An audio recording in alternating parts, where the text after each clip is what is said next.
Assalamualaikum warahmatullahi wabarakatuh. Bertemu lagi dengan kita di Lentera Rakyat Podcast dan di channel Lentera Rakyat Official di YouTube. Dan seperti biasa ya, dalam Advokat Menjawab, kita bakal menyajikan serangkaian informasi dan juga berbagai macam edukasi yang mungkin Anda butuhkan untuk bagi Anda yang berkutat seputar masalah hukum ataupun bagi masyarakat umum yang belum mengetahui tentang apa yang akan kita bahas, ya kan? Jadi bisa menjadi bahan untuk pengetahuan. Dan seperti biasa juga dalam Lentera Rakyat Official, dalam Advokat Menjawab, kita bakal menghadirkan seorang narasumber dari sebuah kantor hukum, ya, seperti Pak Bus Chandra Burhan yang sudah hadir di samping saya. Beliau adalah seorang advokat yang berdomisili di Kabupaten Agam dan berkantor di Kota Bukit Tinggi. Selamat malam Pak Bus. Selamat malam. Gimana, dekat sedikit Pak Bus? Oke. Ya, Nah, jadi gimana kabarnya, sehat? alhamdulillah sehat. Di malam hari ini kita bakal membahas seputar permasalahan hukum, di mana seperti yang telah beliau siapkan itu tentang hukum perlindungan konsumen, Pak ya. Ya, Jadi bagi Anda mungkin yang berurusan dengan perbankan atau dengan leasing atau dengan lembaga keuangan lainnya, nanti kita bakal ngupas secara tuntas ya. Tapi jangan kemana-mana dulu karena kita bakal kembali setelah yang satu ini.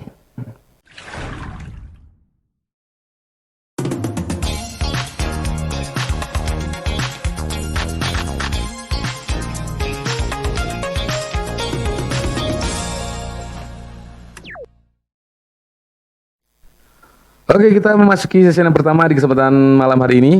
Dan langsung saja saya akan mewawancarai Pak Bus Chandra Burhan SH. Jadi Pak, kira-kira itu hukum perlindungan konsumen itu seperti apa sih Pak? baik, terima kasih Pak Surya. Pertama-tama sekali saya mengucapkan terima kasih sudah diundang kemari memberikan semacam edukasi kepada masyarakat. Karena kita tahu bahwa persoalan perlindungan konsumen di tengah-tengah masyarakat memang banyak. Gitu. Karena banyak kasus-kasus yang terjadi baik di masalah leasing maupun di perbankan itu sendiri. Gitu. Undang-undang perlindungan konsumen itu hadir untuk menjawab kebutuhan tentang perkembangan hukum di Indonesia. Karena kita tahu bahwa tahun 99 waktu terjadi resesi ekonomi itu ada IMF. Jadi salah satu IMF untuk membantu Indonesia harus ada undang-undang. Itu maka lahirlah undang-undang perlindungan konsumen. Jadi apa yang disebut dengan perlindungan konsumen? Jadi perlindungan konsumen itu adalah segala upaya yang menjamin adanya kepastian hukum bagi konsumen ketika dia akan membutuhkan suatu barang atau membelikan suatu barang atau berurusan dengan peminjaman segala pembiayaan. Nah, jadi perlu kita jelaskan juga kepada masyarakat di sini. Karena kita tahu bahwa masyarakat itu awam masalah perlindungan konsumen. Contoh seperti leasing, mereka cuma melihat itu berapa jumlah angsuran per bulan, jangka waktu jatuh tempo angsuran, itu aja. Sementara dalam klausul perjanjian ada item-item yang mereka secara tidak langsung dengan melakukan pemarahan, berarti dia memberikan persetujuan. Nah, di sini ada komplain. Contoh, apabila terjadi penunggakan satu kali, dua kali, tiga kali, otomatis nanti diadakan suatu penarikan oleh pihak leasing gitu. Nah, di sinilah mereka komplain. Karena dalam satu klausul itu dinyatakan bahwa apabila pihak debitur, kreditur melalaikan kewajibannya, maka segala pembiayaan itu dikenakan pada pihak kreditur. Gitu. Mereka tidak tahu, dia langsung memarah. Gitu. Nah, di Undang-Undang Perlindungan Konsumen perlu juga ada azas yang perlu kita jelaskan kepada masyarakat supaya lebih memberikan suatu macam pencerahan, ya. Yaitu prinsip azasnya itu adalah pertama pertama sekali adalah perlindungan konsumen atas manfaat. Nah, jadi lahirnya undang-undang itu membawa manfaat kepada konsumen itu, karena adanya suatu semacam kepastian hak dan kewajiban. Jadi undang-undang ini lahir itu melindungi konsumen dan juga sebagai pelaku usaha. Yang kedua adalah azas keadilan. Keadilan. Terus keseimbangan, keamanan, keselamatan, dan terakhir adalah kepastian hukum. Baik. Jadi kira-kira Pak Bus, kalau misalnya kita itu membeli barang tadi ya, membeli barang atau meminjam uang, ya kan? Jadi Undang-Undang Perlindungan Konsumen itu menjamin ya keamanan kita dalam bertransaksi, terus juga dalam memakai jasa-jasa, begitu ya.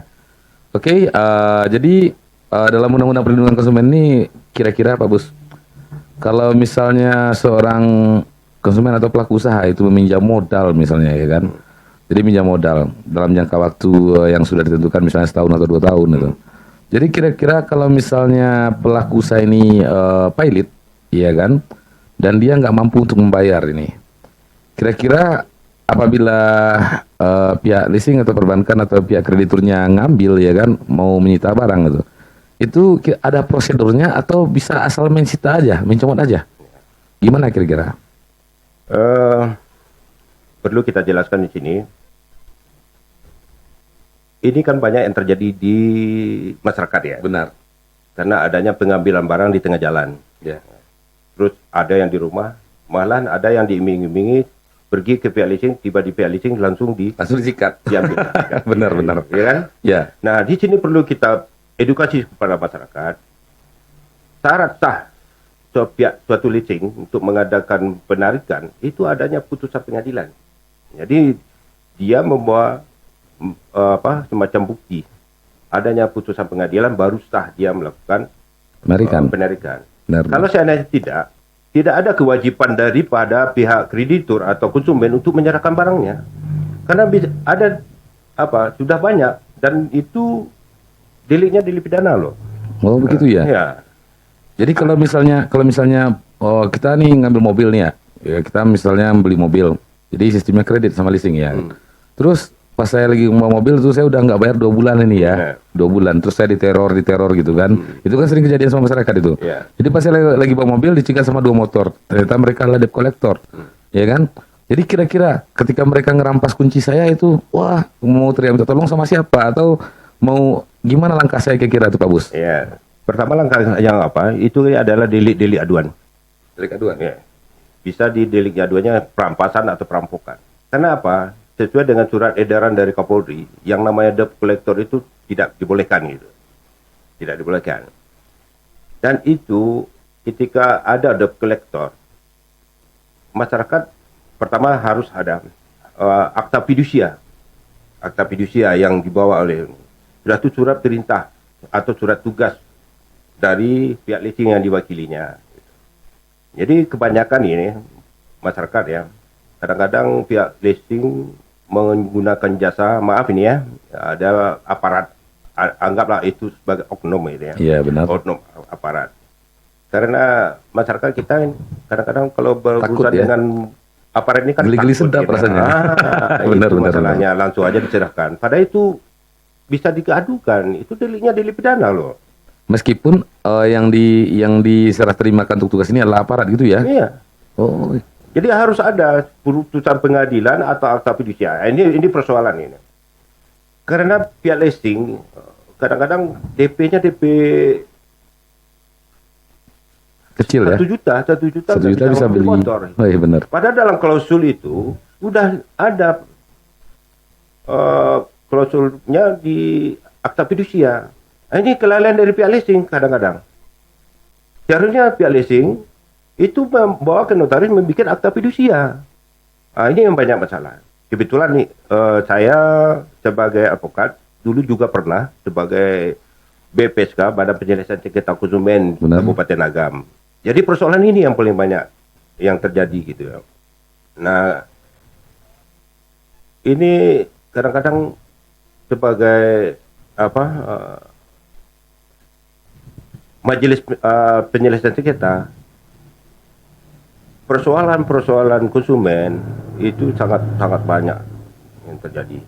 Nah, ini perlu kita berikan pencerahan kepada masyarakat, ya. Karena mana tahu ada saudara, ada anak, atau kemenakan kita berurusan dengan pihak leasing. Itu harus prinsip kehati-hatian kepada perjanjian baku. Perjanjiannya ya. Klausul baku. Karena perjanjian itu telah ditentukan oleh pihak leasing. Jadi pihak kreditur tidak bisa diikut sertakan dalam pembicaraan kontrak. Itu sudah dapat. Baik pihak bank seperti itu. Nah, harus kalau memang tidak tahu, kita minta ini apa maksudnya Pak. Sudah mengerti baru kita parah. Nah, iya, itu. Benar Pak. Sebentar Pak. Jadi kalau perjanjian ini ya, setahu saya sih kalau perjanjian itu kan harus berdasarkan kesepakatan, benar ya? Iya. Jadi bagaimana, ada yang menanyakan sama saya itu bagaimana caranya kira-kira kalau misalnya, ini maaf ya, masih ada ya kan, beberapa oknum masyarakat kita yang mungkin tidak tamat di bangku sekolah, ya kan, masih ada yang belum mengerti atau tidak bisa tulis baca itu. Jadi seandainya dia mau memakai jasa leasing misalnya Pak Bus, ya kan, jadi kan dia nggak ngerti si perjanjian ini seperti apa. Jadi bagaimana cara langkah-langkahnya biar masyarakat tadi bisa untuk mengerti pasal demi pasal gitu dalam perjanjian tersebut. Sebetulnya juga ada hak dan kewajiban. Dalam prinsip perjanjian itu ada hak dan kewajiban. Kewajiban dari kreditur itu adalah hak daripada debitur. Begitu juga debitur. Kewajiban dari debitur itu adalah hak daripada kreditur. Gitu. Nah, sesuai dengan apa yang Bapak Surya katakan tadi, tanyakan kepada saya, langkah-langkah apa yang perlu kapan perlu ada kewajiban kita, hak daripada kreditur untuk menanyakan kepada petugas. Oh begitu ya. Boleh menanyakan ya? Boleh. Ini apa maksudnya gitu. Jadi kadang-kadang kan kita disuruh baca aja Pak aja. Nah, kebanyakan saya lihat kita malas membaca dan apalagi malas bertanya. Dilihat kita perjanjiannya tebal ya. Iya. Baik, menarik sekali Pak Bos. Karena kita udah habis di sesi yang pertama ya. Kita bakal break dulu dan kita bakal kembali setelah pesan-pesan berikut ini.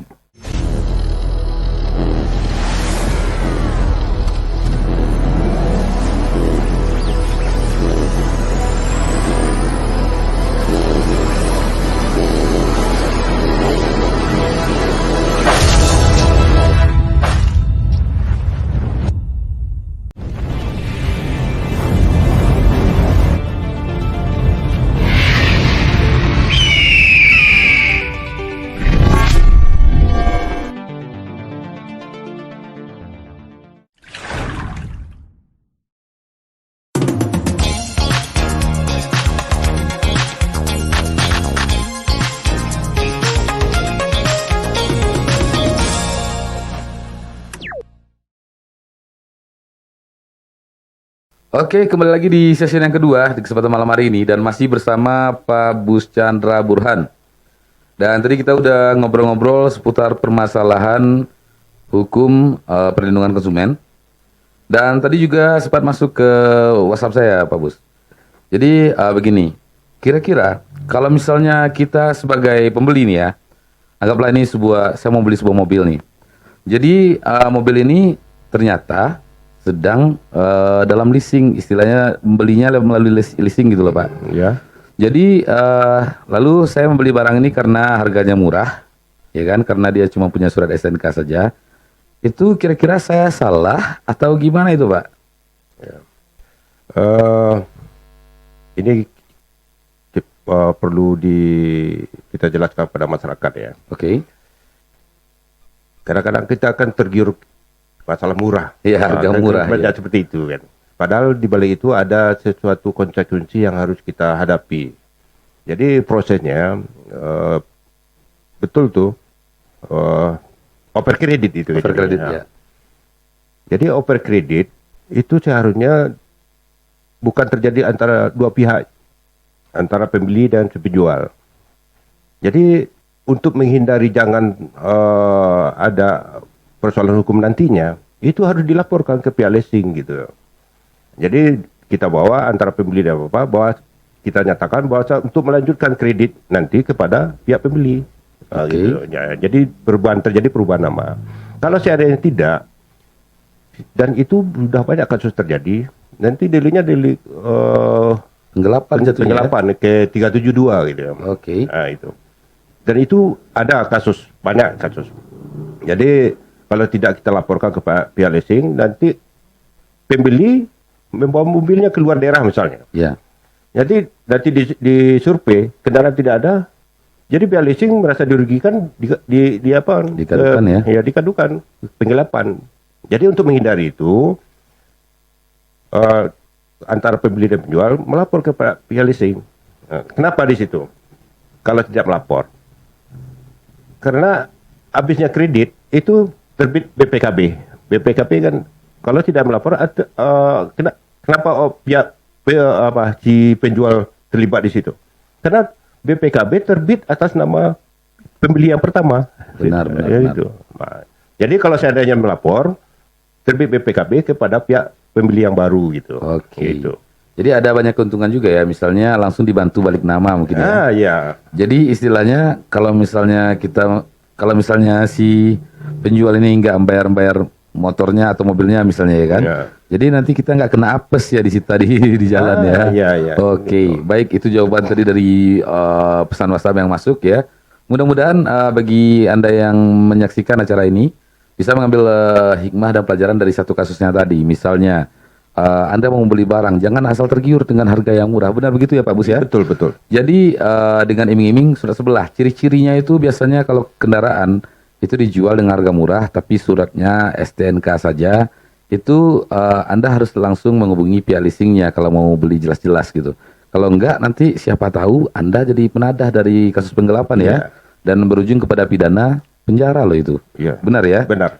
Jadi kira-kira Pak Bus, kalau misalnya saya nih mau melakukan peminjaman ke bank ya, lalu seperti yang saya tanya tadi, saya pilot ya kan, saya nggak mampu lagi bayar hutang ya kan, terus saya juga nggak mau jaminan saya disita gitu, misalnya saya sudah menyerahkan sertifikat tanah dan rumah misalnya, jadi solusi agar tanah dan rumah saya nggak langsung dilelang, kira-kira ada proses lain nggak yang bisa kita upayakan?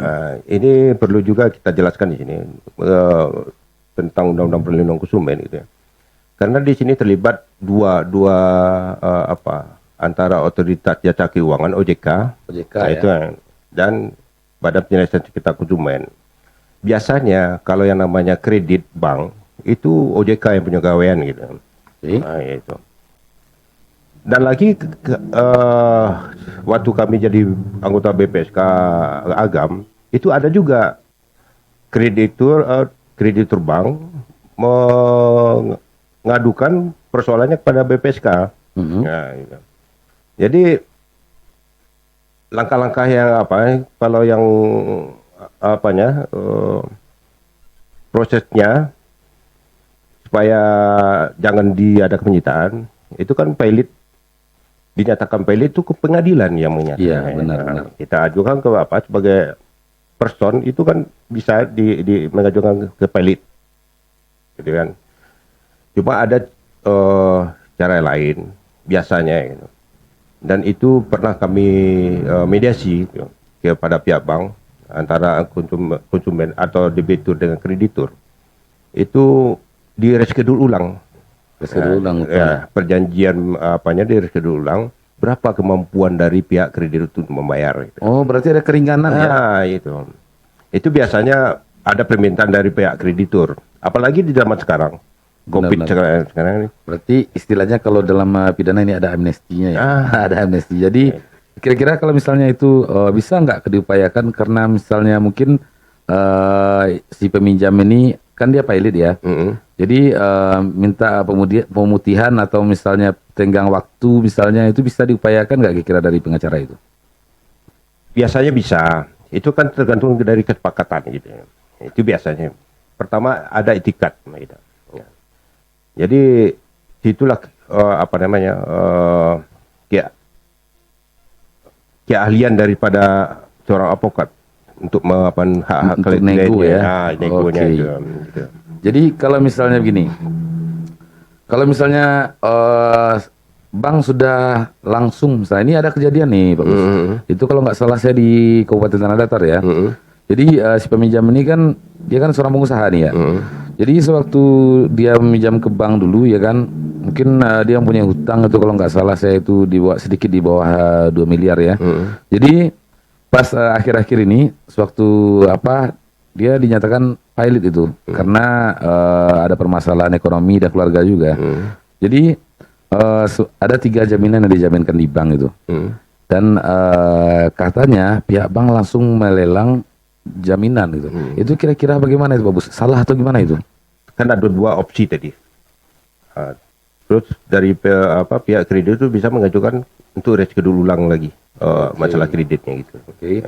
Jadi kalau misalnya kita masuk ke pelelangannya itu Pak, ya kan, bisa nggak pihak bank itu langsung melelang tanpa ke pengadilan?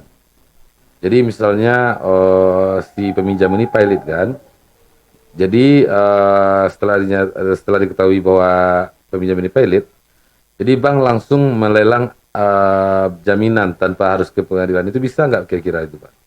Biasanya itu kan hak tanggungan ya. Ya, itu. Kalau sudah dinyatakan valid, itu harus berdasarkan keputusan pengadilan tata usaha negara. Baru pihak untuk menentukan untuk lelangnya itu bersama-sama dari pihak kurator untuk melakukan dengan pihak bank. Pengadilan. Ya. Jadi kalau sebelum ada putusan dari pengadilan yang menyatakan si peminjam ini pilot, itu belum bisa dilelang ya? Belum. Oke. Nah itu juga tadi salah satu pertanyaan yang udah agak gagap saya, entah kenapa. Mungkin karena melihat rekan-rekan saya terlalu aktif. Dan juga Pak Bus yang saya mikirnya seperti gini loh Pak Bus. Ini jangan masukin ke hati ya. Pak Bus udah umur berapa sih Pak Bus? Saat ini masuk 52. 52? Ya. Tapi kok saya mandangnya kayak umur 45 gitu. Alhamdulillah. Nanti setelah acara ini saya minta resepnya ya. Oke. Dan itu tadi di sesi yang kedua kita sudah membahas tentang bagaimana caranya mengatur tentang bagaimana tentang lelang. Jadi pihak bank itu tidak bisa langsung semerta-merta untuk menyatakan lelang ya, harus dari pengadilan niaga dulu. Tapi nanti kita bakal kembali di sesi yang ketiga setelah yang satu ini ya, jangan kemana-mana karena kita bakal kembali lagi.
Oke, kembali di sesi yang ketiga di kesempatan malam hari ini. Dan tadi kita udah berbincang-bincang banyak Pak Bus ya, tentang bagaimana menghadapi debt collector, ya kan? Mungkin Anda atau pemirsa yang menyaksikan acara ini pernah atau mengalami ya, ketika Anda sedang di jalan, lalu Anda dicegat, lagi bawa mobil enak-enak dicegat, terus diminta kunci lah, atau mungkin ada yang dengan cara disuruh ke kantor bawa mobilnya ini segala macam, lalu ditipu, disuruh pulang jalan kaki. Mungkin pernah ngerasain seperti itu ya, karena nggak sedikit ya Pak Bus, saya lihat di beberapa leasing ya, mereka menggunakan cara-cara seperti itu untuk mengambil atau menyita barang. yang seperti kata Pak Bus Chandra Burhan tadi itu termasuk salah satu tindak pidana bisa dilaporkan ke perampasan ya di 368 atau juga bisa dalam kasus pencurian bisa itu Pak Bus ya. Kalau kuncinya masih ada sama kita 2 biji, Iya. ya kan?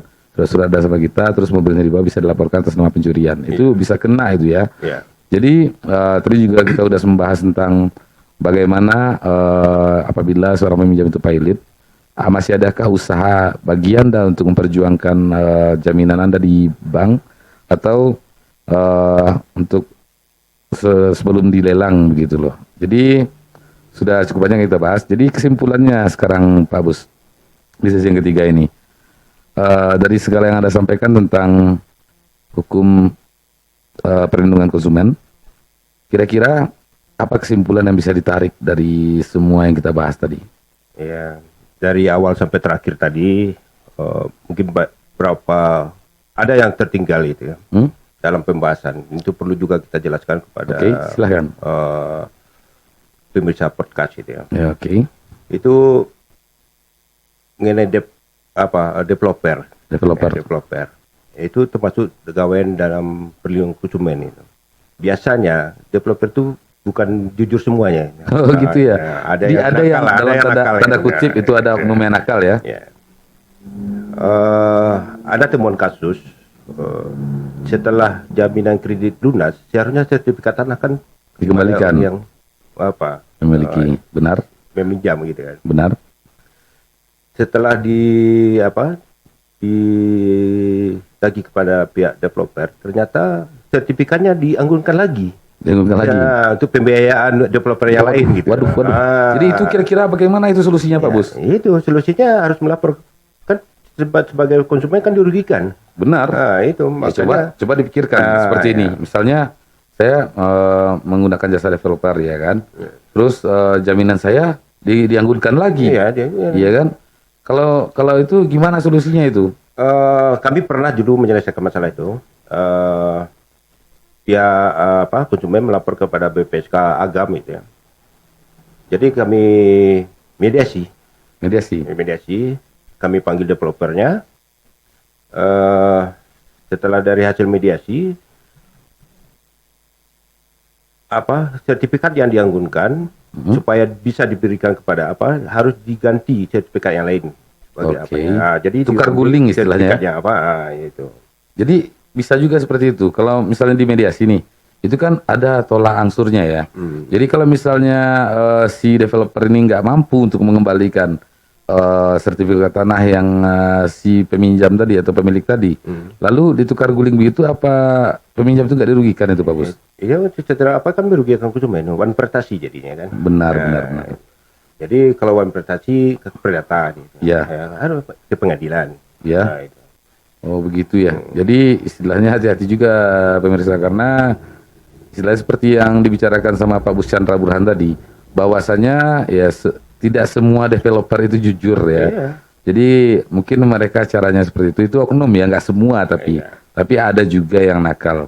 Baik, karena kita udah sampai di sesi yang ketiga di malam hari ini, untuk itu kayaknya kita harus undur diri dulu Pak Bus ya. Terima kasih atas kedatangannya. Kesimpulannya belum lagi? Belum kesimpulannya dari hasil kan belum lagi. Oh belum lagi ya? Iya silakan. Jadi kesimpulannya gini, kepada pemirsa ya, mengenai Undang-Undang Perlindungan Konsumen, memang negara menjamin adanya kepastian hukum dari konsumen, itu dengan lahirnya Undang-Undang Nomor 8 tahun 99 itu tentang perlindungan konsumen. Jadi pihak konsumen itu harus hati-hati ketika membuat suatu perikatan baik dengan leasing maupun perbankan. Karena ada perjanjian klausul baku, ya, karena pihak konsumen tidak dilibatkan dalam begitu. Bagaimana bentuk klausul dari perjanjian, konsumen tidak pernah. Jadi kita dipaksa asesi aja. Jadi harus hati-hati dan harus dipahami. Kenapa? Karena kebanyakan ini ya, pihak leasing atau kredit perbankan itu konsumen cuma melihat berapa jumlah angsuran, tanggal berapa jatuh tempo, seperti itu. Iya, benar. Padahal banyak kewajiban yang harus dia penuhi ketika dia memarah. Nah, persoalannya di situ, harus hati-hati. klausul baku itu. Yang kedua, kepada pihak konsumen, apabila terlibat dalam kasus leasing ada penarikan, itu harus dipastikan adanya akta fidusia. Benar. Sudah tu putusan pengadilan ketika kita menyerahkan kepada kepada debt collector atau pihak leasing. Tanpa adanya itu, nggak usah dikasih. Tidak untuk menyerahkan. Jadi kalau dipaksa, kalau ada pemaksaan itu udah pidana itu ya? Tidak pidana. Bisa dilaporkan ya? Bisa dilaporkan. Baik, lanjut. Itulah kesimpulan dari Baik, pemirsa yang menyaksikan podcast ini, itu kesimpulan dari Pak Buschandra Burhan. Jadi kalau misalnya nggak ada surat-surat yang lengkap seperti sprint atau surat dari pengadilan, ya kan? Jadi disarankan Anda tidak usah untuk memberikan kendaraan Anda, karena itu berarti penarikannya tidak resmi. Dan terima kasih Pak Bus telah hadir ke studio Lentera Rakyat. Ya, terima kasih. Mudah-mudahan makin sukses, makin jaya selalu. Ya. Dan saya sebagai host Surya Dinata undur diri, dan sampai ketemu lagi minggu depan di acara Advokat Menjawab. Sampai jumpa.